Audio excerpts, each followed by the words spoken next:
Hi everyone, it's Athene here. I've just had a week's holiday, so that is why I didn't do a video last Monday. However, I'm back today with a really useful topic. I'm going to talk about high functioning depression.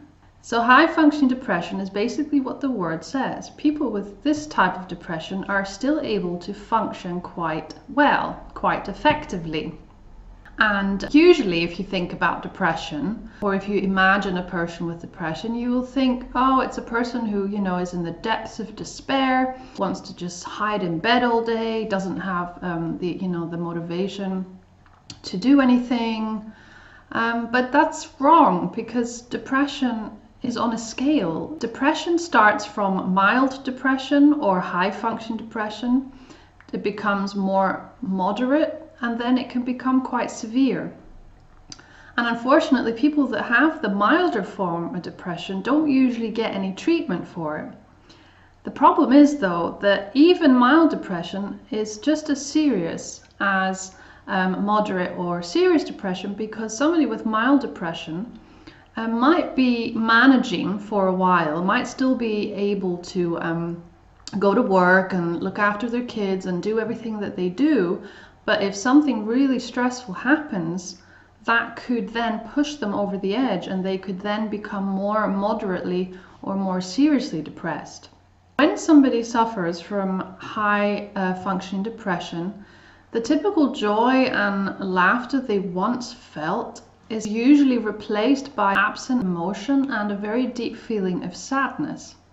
And this is known as anhedonia. Although they are still able to function, by going to work, looking after their kids, achieving a lot of their goals, people with high functioning depression don't feel good or happy doing any of these things anymore. They don't have joy anymore, and they just feel flat, and they don't feel like they look forward to anything, and everything just sort of feels a bit pointless. Usually people who are very hard on themselves and are perfectionists and demand a lot from themselves are the ones who develop high functioning depression. Even though they're achieving a lot in their life and they're pushing themselves, they generally don't feel any joy when they are doing these things. So that can be quite an important indicator of somebody with high functioning depression. And what happens is that people with mild depression sometimes choose not to seek treatment, and they might self-medicate instead. So they might eat more unhealthily, or they might drink more alcohol. They'll find other ways to sort of cover up this sort of feeling that they have of emptiness. And it is only when they get to a point where things really get too much that they might seek out help, or that they might talk to a loved one and figure out that it actually is something that isn't going to go away, and that they need to talk to somebody about it.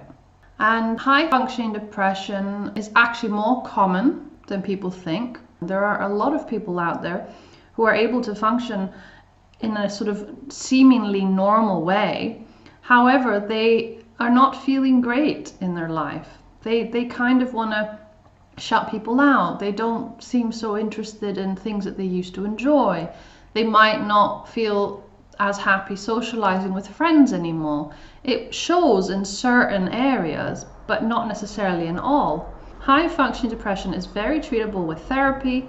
CBT is also very common, because a lot of people with high functioning depression also suffer with anxiety, and also a very low dose of antidepressants might also be helpful for some of the people. I hope you found the topic of today's video useful.